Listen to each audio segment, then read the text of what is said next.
Well, hey there, it's Monday and time for another Monday Mastery live at 5. And I'm Rick Sodebeer. I'm your dating and relationship coach.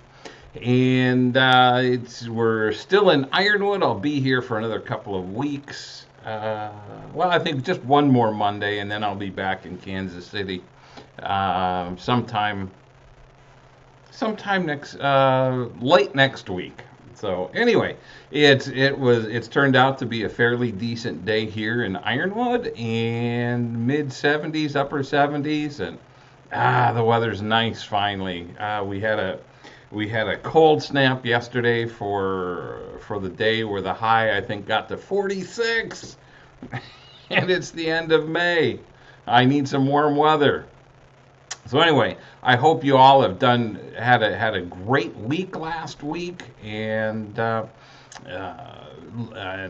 looking forward to another good week this week. This week I wanted to talk about do something a little different. I want to tell you a couple of stories, and because they're so common in the dating world, and they highlight how so many of us react or act and react to relationships, both toxic and well, the two stories I'm going to share are both toxic relationships. Um, hey, Mike, glad to see you're here. Hope you had a great week or a great weekend. And so the first story I want to share is last month. I hold a meetup event every month in the Kansas City metro area. And last month, my girlfriend was in the restroom, and she struck up a conversation with another woman there, or actually, the other woman struck up a conversation with her. She was saying how nervous she was because she is trying to get back together with her boyfriend. And my girlfriend said, "Well, I hope he treats you well." And the woman retorted, "Well, he's an alcoholic." And it was, and my girlfriend said, "Run," because my girlfriend Sherry grew up with an alcoholic father, and so she knows what it's like to deal with alcoholism.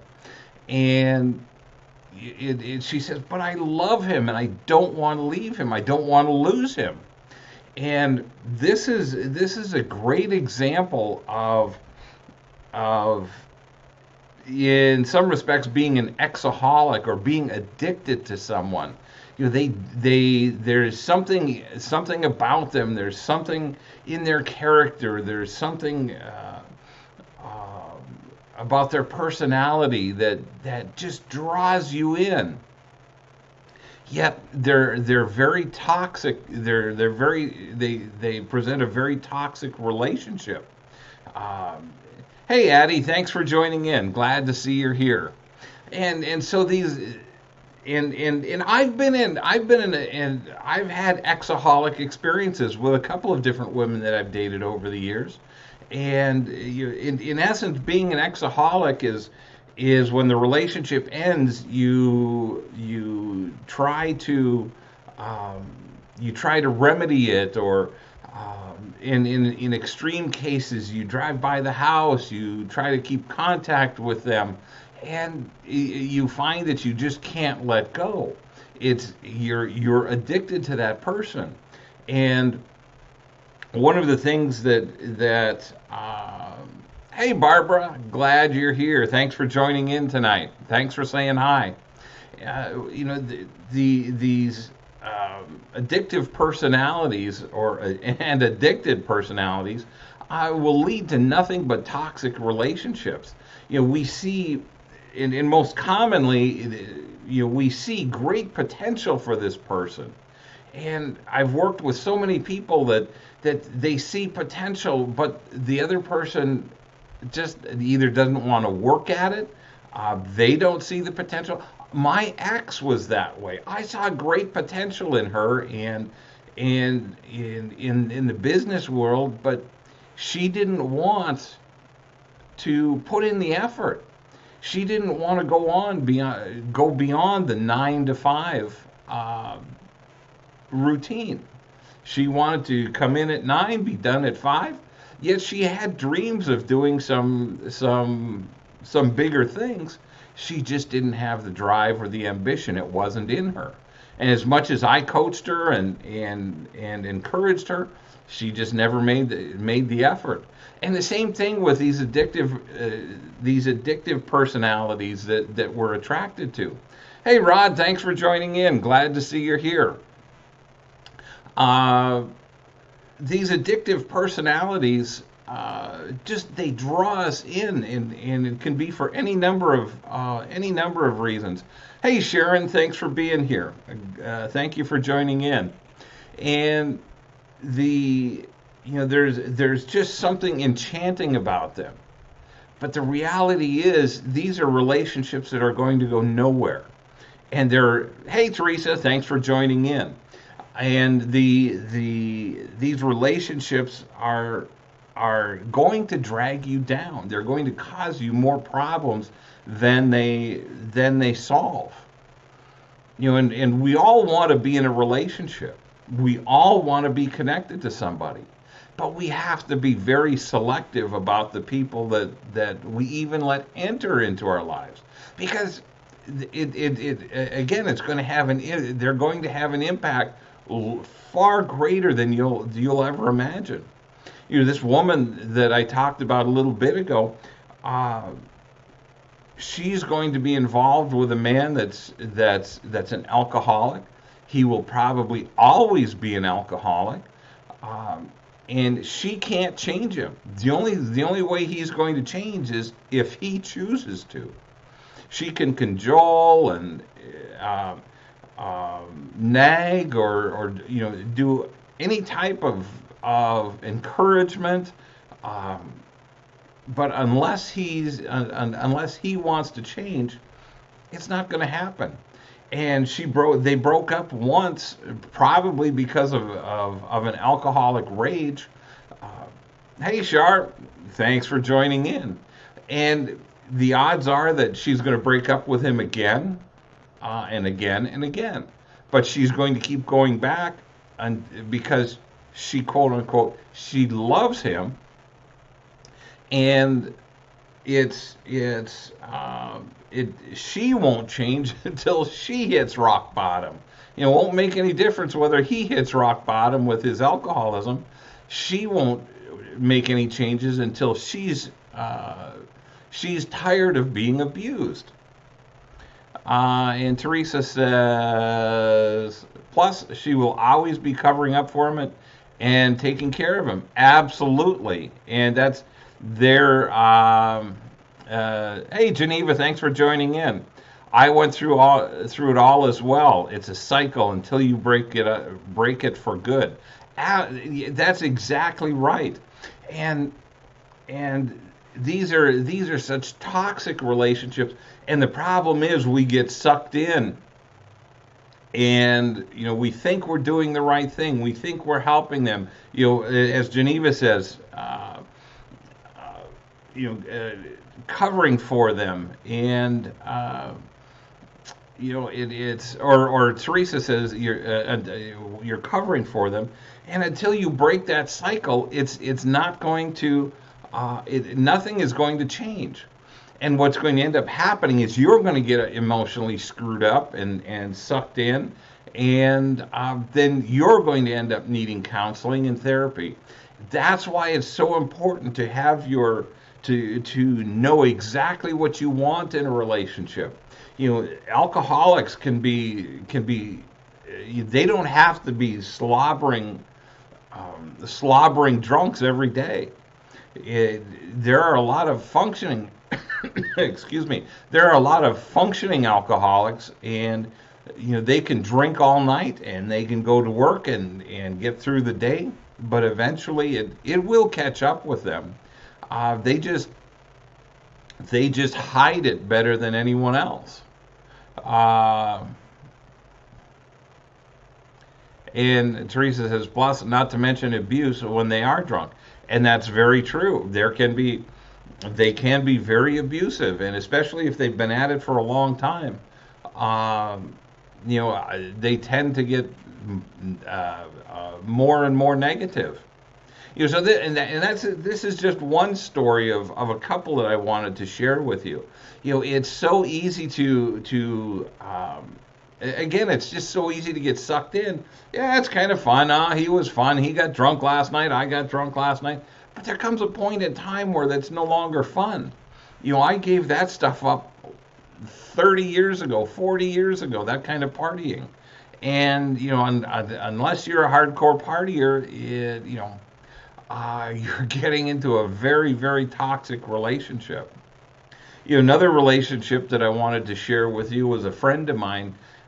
It ended up dating a narcissist.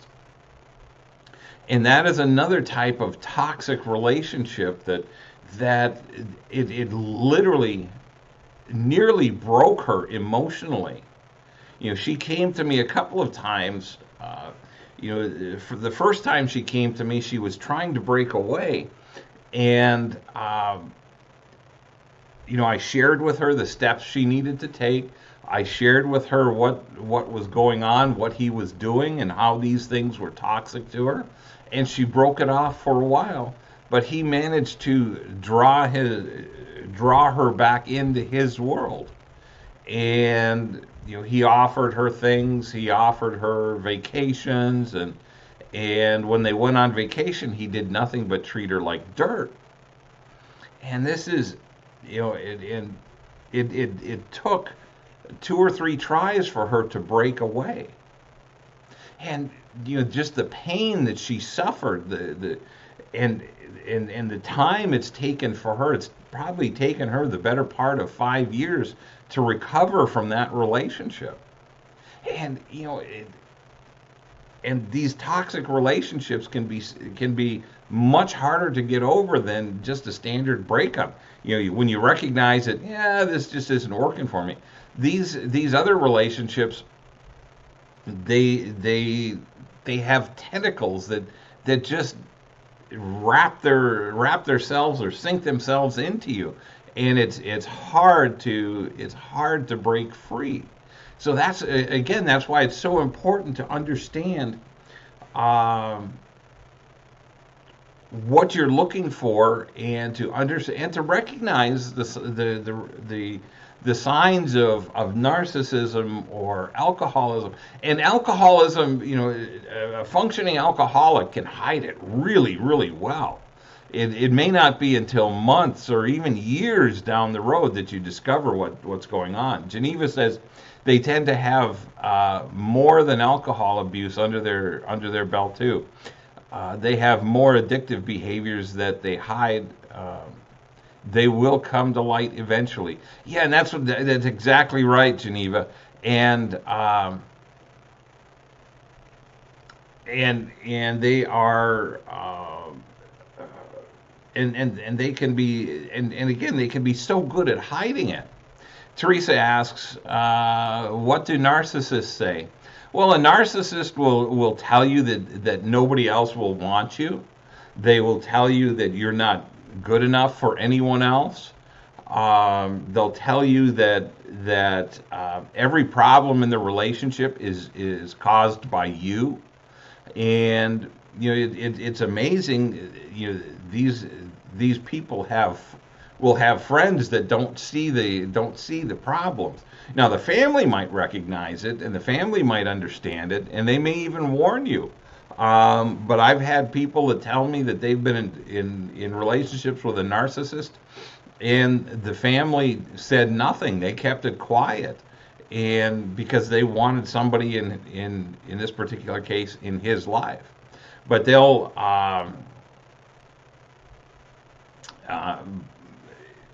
they manipulate everything in such a way that it's all your fault. You're never good enough. You're never smart enough. Nobody will ever want you, and it's an ego or a power thing for them. And the minute something goes wrong, it's always somebody else's fault. It's never their own. And these are, I'm just scratching the surface, and I want to be careful here. I don't want anybody to think that just these characters alone uh,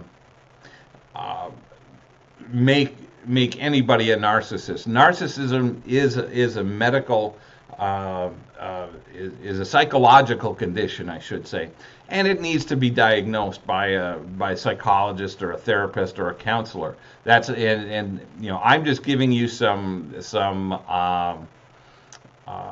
just some thumbnail examples of what they say. And Teresa says that's exactly what her ex would say. Well, he could very well have been a narcissist or had narcissistic tendencies. Let's put it that way.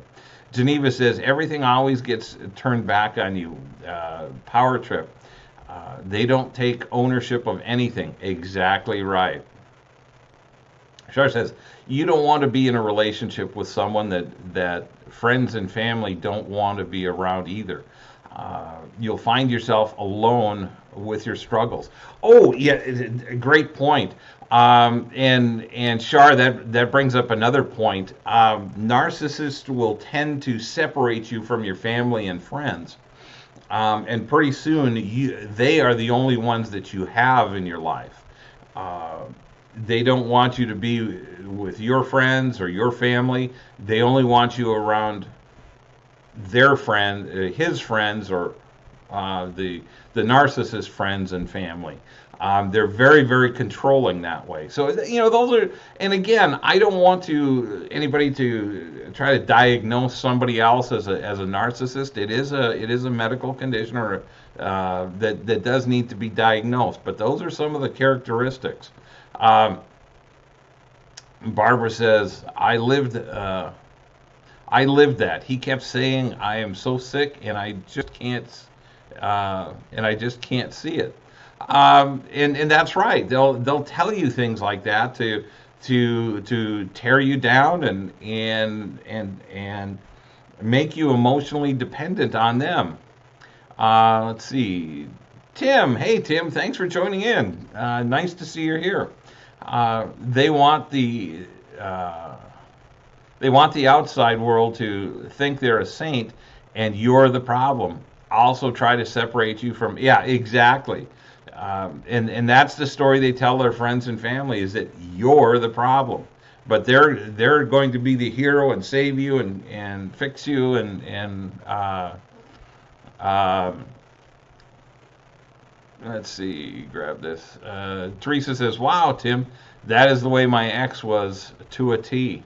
Well, then, Teresa, it may have been that, if nothing else, he at least had narcissistic tendencies. And they are, and the minute you start to recognize some of these characteristics or these traits, should be a sign for you to say, nope, this is the wrong relationship and it's time to exit. These are the types of people that you want to ghost. You want to block them. You want to block their phone number and text. You want to block them on social media. You want to block their emails. You don't want any contact with them once you recognize that this is a problem. And that this is what they're doing, and they're very they can be very subtle about it. You can say, you could be saying to your partner, well, I'd like to go out tonight and go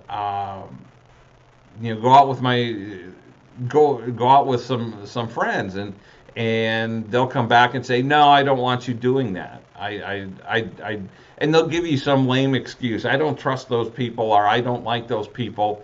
And for whatever reason, they'll give you some really what may sound like a logical excuse. Oh, you're going into a dangerous area. That there have been crimes over there, or whatever. And pretty soon you start believing them, and they have their hooks in you, and pretty soon you're afraid to do anything. You're afraid to make any decisions. A friend of mine had a boyfriend at one time, and he had to be with her on every appointment. He had to go with her grocery shopping. He had to go to the doctor's office with her, for her checkups or whatever she was going in for.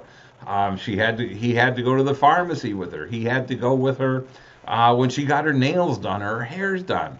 And it was just such a controlling relationship. And he would always say, "Well, I don't trust you. You're out doing this or out doing that." And if you know the gal, she's honest as the day is long. And it just got to a point where she just couldn't take it anymore, and she had to walk. She finally walked away, and I think she had to try to walk away 3 times. Hey, Lenny, thanks for joining in. Lanny says, "Yep, I had to do all that, blocking them on everything. It's hard, but for the best, absolutely."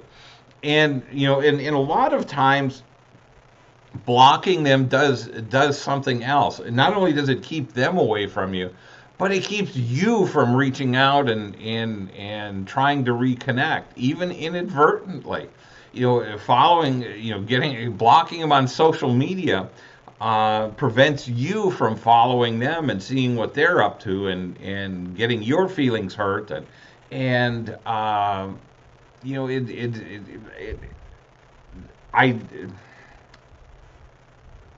if any of you say, "No, I would never do that," trust me, you will at some. If you haven't yet, you will at some point. I've done it, and I've had to block people just because I had to keep myself from looking at them and from following them. So it happens to all of us, and you can't. This is one you have to trust me on. When you walk away from a relationship like that, you have to you have to end it, and you have to end it abruptly. No communication whatsoever. And that is very difficult. It's extremely difficult to move on. You're used to having someone in your life, even if it's a crappy relationship. You're used to having someone there. So there's that hole or that void that you need to fill, even if it's a black hole. But there are ways of doing it. There are ways of going out with your girlfriends or your guy friends. You go do social or charitable events or charitable volunteer work, I should say. One of the best ways of healing an aching heart is to go out and do something nice for somebody else. It doesn't take a lot of effort. It doesn't take a lot of money. Just do something nice for somebody else. Go and visit somebody in the nursing home, or go and visit an elderly friend that's lonely. These are all things that can help you take your mind off of what's going on. Spend time with your kids, or a little more time with your kids or your grandkids, and have some fun with them. But occupying your time with other things and other people. It doesn't mean you're not going to be lonely. It doesn't mean that it doesn't mean that it's not going to hurt. It will. I promise. I guarantee it. But like the blonde that I talked about, the blonde and the alcoholic, she was afraid of being alone. She did not want to be alone. And I understand when you break up, none of us wants to be alone. But when you get to the point where you can be alone and comfortable in your own skin, or comfortable with your own company, it makes life so much easier, and you put yourself in a position of dating from a position of power. Lanny says, "What if the other person wants to come to all their stuff, appointments, and grocery shopping and stuff? Is that normal partner activities or narcissism?" Well, it depends on Lanny. That's a great question. If they demand on being there or insist on being there, then that's a problem. If it's brought up in a way that, "Would you like me to go with you?"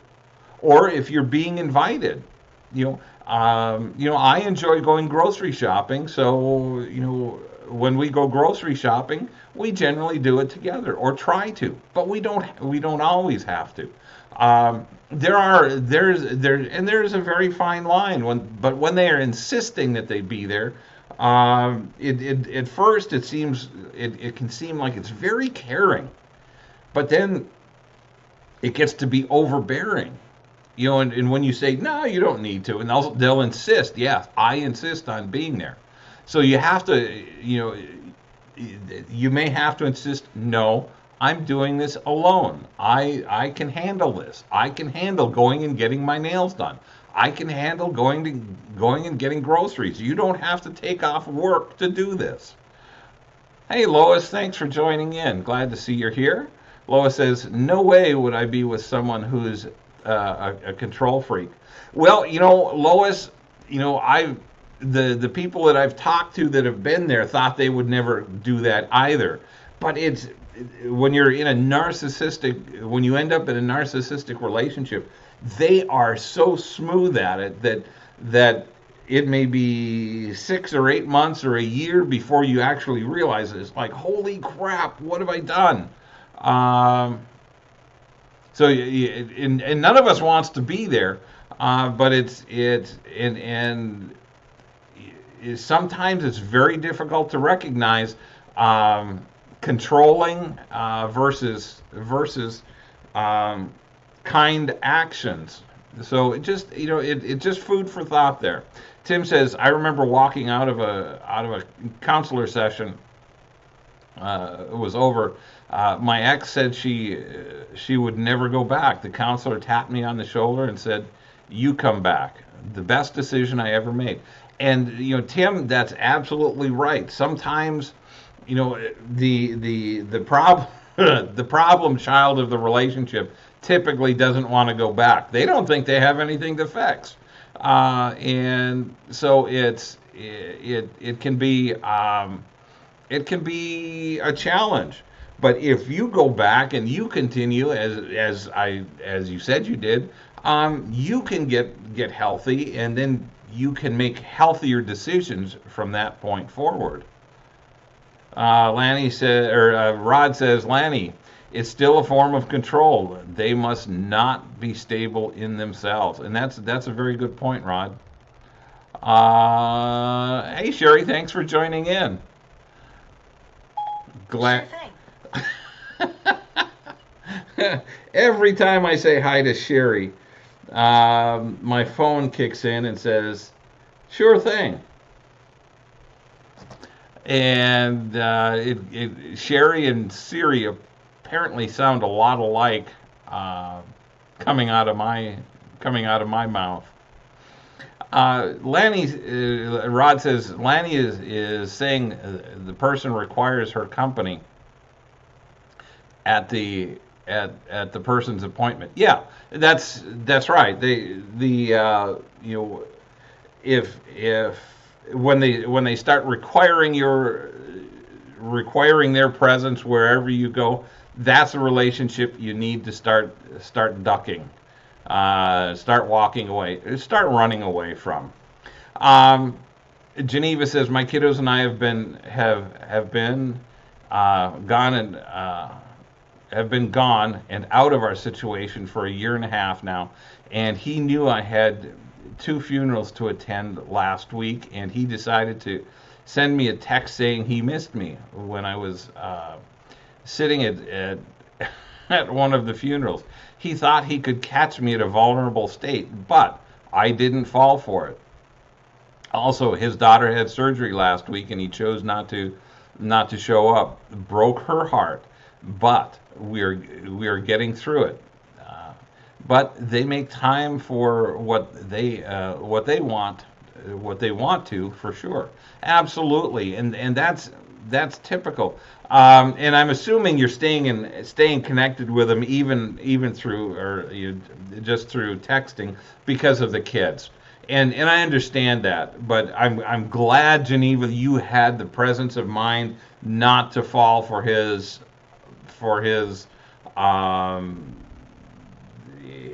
rhetoric, I guess. And you know, apologize to your daughter for me. I feel so bad that he's that big of a jerk that he can't make time for your kids, for his kids. So, hang on. So yeah, and I'm so proud of you. And Geneva, it's going to take time to finish healing from this, but I'm proud of you for the work that you've done. Just remembering the conversations from or the comments that you made in the past few months. You're doing an awesome job, and I want you to know that. I'm proud of you, and those are huge, huge steps to be able to take, to be able to recognize the tricks or the tactics that he's trying to use. And when you recognize that he had broken up, I would, and I'll bet you dollars to donuts, he had broken up with someone and was just trying to get back with you because he had no one. And that becomes a typical practice of somebody that's not emotionally healthy. And it's so easy to go back to old relationships and start conversations with exes and try to rekindle something there. But the reality is, the reason you broke up the first time is going to be the same reason you break up the second, third, fourth, 12th, 10th or 12th time. It just isn't going to change. And that's where you have to put on your big girl panties or your big boy panties and not go there, not get suckered into the I miss yous. 99 times out of 100, going back to a toxic relationship isn't going to work. If they're saying something, oh, I'm getting help, I'm going to quit drinking, I'm going to stop smoking, whatever it is, whatever it caused the breakup, yeah, okay, go do that. And come back to me in a year when you're clean and sober for a year. Come back to me when you're smoke free for a year. And if I'm still available, maybe we'll talk. But the odds are you won't be available. So, yeah, Rod, big boy panties. It's just, it is what it is.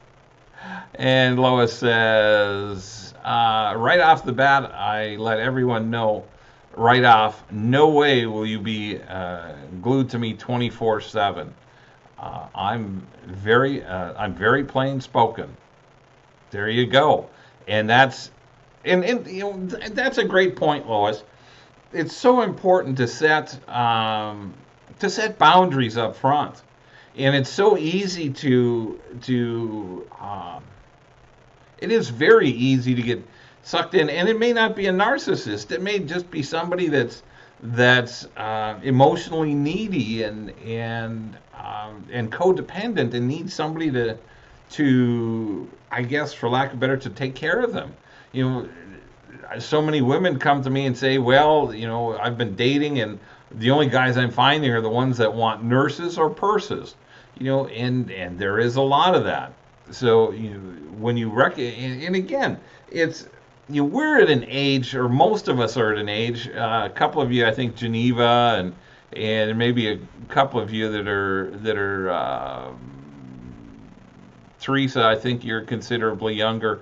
But the reality is that there are a lot of us out there that we should have experience. And I understand some of you may have only dated a couple of people before you actually got married, and then you're thrown back into this wild world of dating right now, and it has changed. For most of us, it's changed over the last 20 or 30 or 40 years. And it is a challenge. So we we have to pay attention. We have to be adult. We have to do due diligence. We can't just say yes to a date without knowing a little bit about who we're going out with. And I know there's blind dates, but your friends should be telling you a lot about this person. And unfortunately, sometimes the best friends don't always know the worst characteristics of the friend they're trying to set you up with. But it's important to understand characteristics like characteristics of narcissism, characteristics of codependency, emotional immaturity. There's several good books. In my book, Dating Backward, we share characteristics on those subjects so that it can help you spot red flags. So, books like that, do some reading, do some research so that you know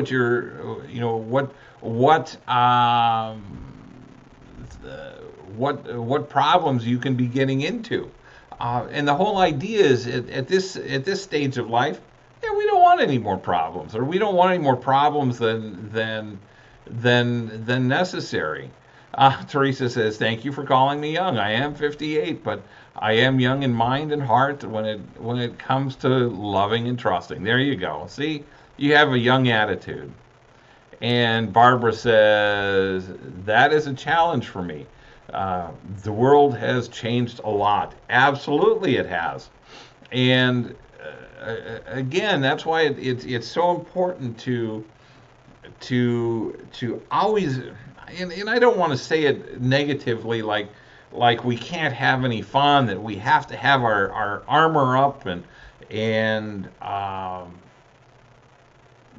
we do have to pay attention. We have to be on guard.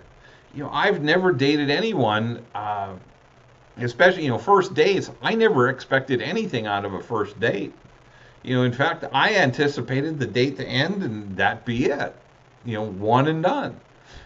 I just understand the odds of finding the right one. It just takes time, and it takes patience, and you have to be clear. And I can beat this to death, but you have to be aware of your must-haves and know what your deal breakers are. When you know that, you're far more prepared to have a conversation at the end of the first date and say, "Yeah, I just didn't see a lot of connection here. I didn't feel it. I just don't think we have enough in common to move forward." And just simple conversations like that within the first 30 days of dating somebody would go a long way in preventing so many broken hearts, so much wasted time and emotional energy in the wrong people. But part of that is we have to be emotionally healthy first. And until you're emotionally healthy yourself, you're setting yourself up for problems. And emotionally healthy we can be healthy in most other areas, but if we're still grieving the loss of a partner, I had I'll give you this perfect example. I had a conversation with a gentleman over the weekend. We sat and talked, and he was telling me how he had lost his wife a couple of years ago, and I think it was 3 years ago, and last year he decided that he thought he was ready to start dating again. And just from what I've known of him over the past few years, I knew he wasn't. But there was a clue, and it was a glaring clue to me. He was still wearing his wedding ring. And when you go out with somebody, and I've had this personal experience. I didn't know that. A friend set me up on a blind date, and they kind of gave me a thumbnail sketch of who she was and where she, what she was going through, and I recognized that on the first date she was still wearing her wedding ring. She was a widow, and it, and that was my first experience with dating a widow, and I quickly realized that, wow, every conversation involved her late husband. Again, she wearing the wedding ring. She hadn't gone through any of his clothes. She hadn't gotten rid of any of his tools. So there were a lot of signs there that she was not emotionally ready. A good person, don't misunderstand me, but she wasn't emotionally ready. And my acquaintance this weekend, he's not emotionally ready either. He hasn't gotten rid of the wedding ring, and that's until you're ready to take the ring off and go through the clothes or get rid of the tools or the hobbies and the crafting stuff. It's probably not the best time for you to date. And Rod says, in your experience, how many second and third dates should one expect in a year, i.e., actual possible partners? Is that even answerable? Well, it depends on how many people you date, Rod. I would, for me personally, I would say that it was probably 1 in 5 made it to a second or third date, and if you know what you're looking for and you know what you want, there's no reason to go on a lot of second or third dates. You might want to, if it was a bad first date out of nerves or something like that, and you want to give somebody a second chance, yeah, that's fine. But for the most part, and maybe it's because I'm a little more, I guess, a little more analytical when it comes to dating and relationships, that I just recognize quickly that, yeah, this isn't going to work. And in my opinion, there's no point in trying to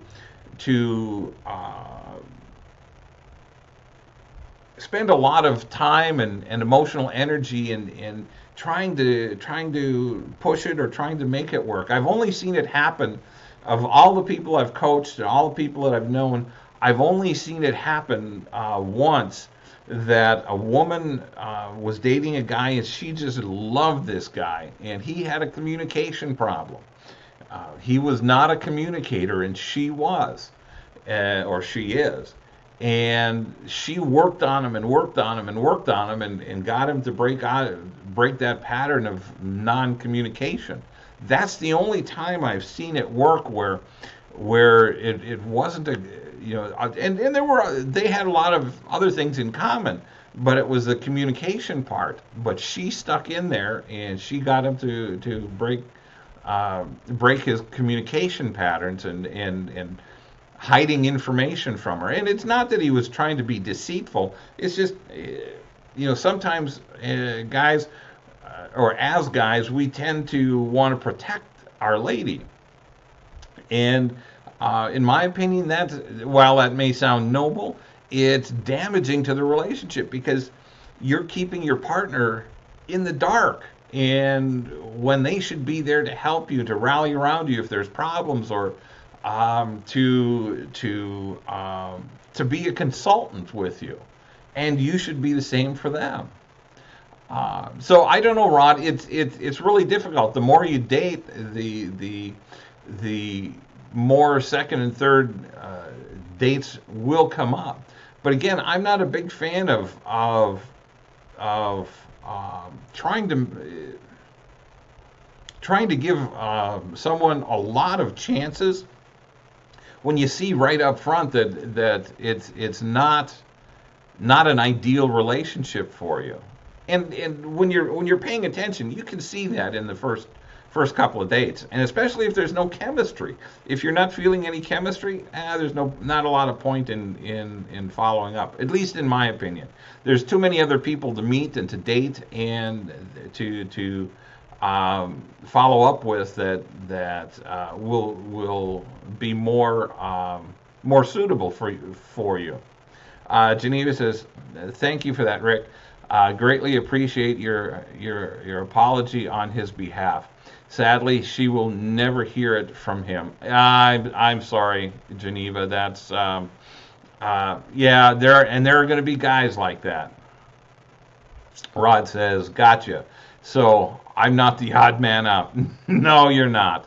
And Rod, with all due respect, if you're dating quite a bit, it's okay to have a lot of one and done dates, because you're only looking for that one special person. You're only looking for one relationship, and if it's not right, it will it like I said, there's no point in being there. Rod says 1 and 5 to 7, about right for me. Yeah, there you go. Um, Teresa says, hey, what do you say to people that make you feel bad for divorcing and say, um, I will get you back together. I would tell my church friends, don't pray for me then. Okay.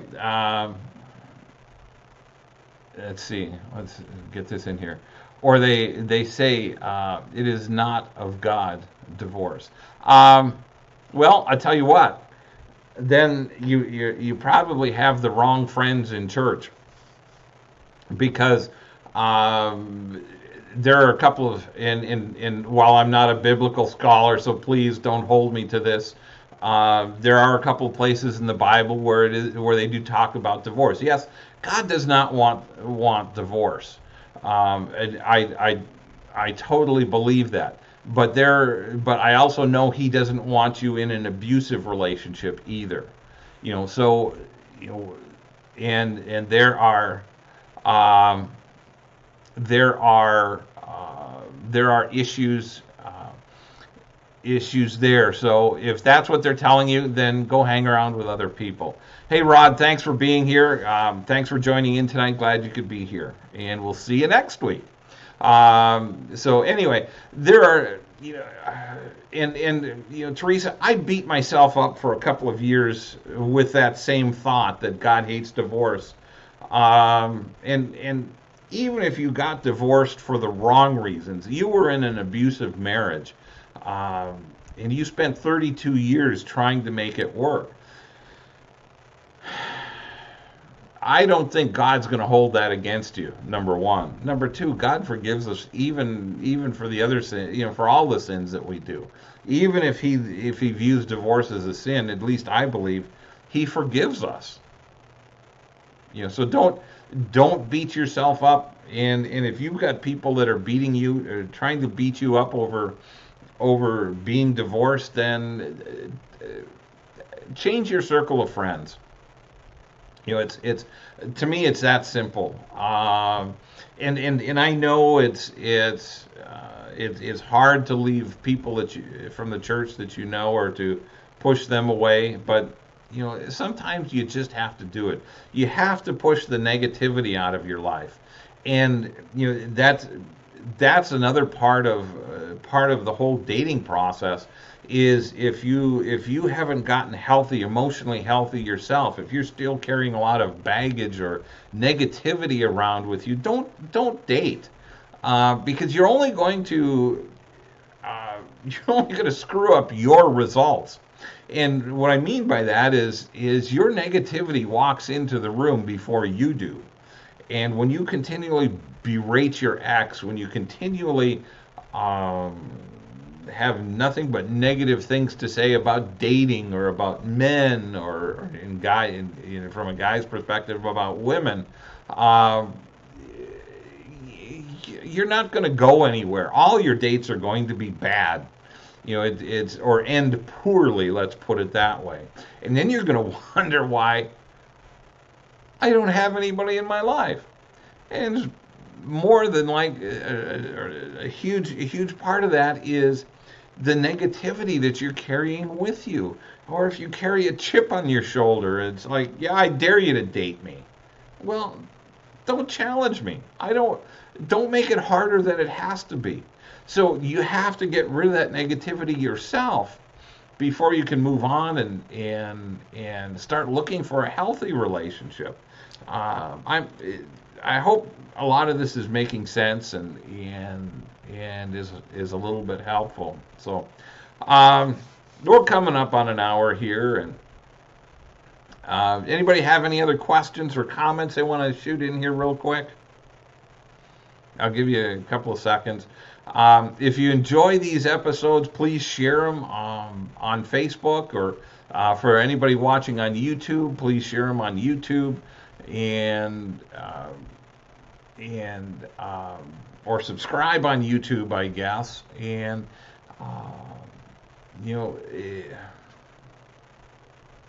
I'm just kind of watching. You're welcome, Teresa.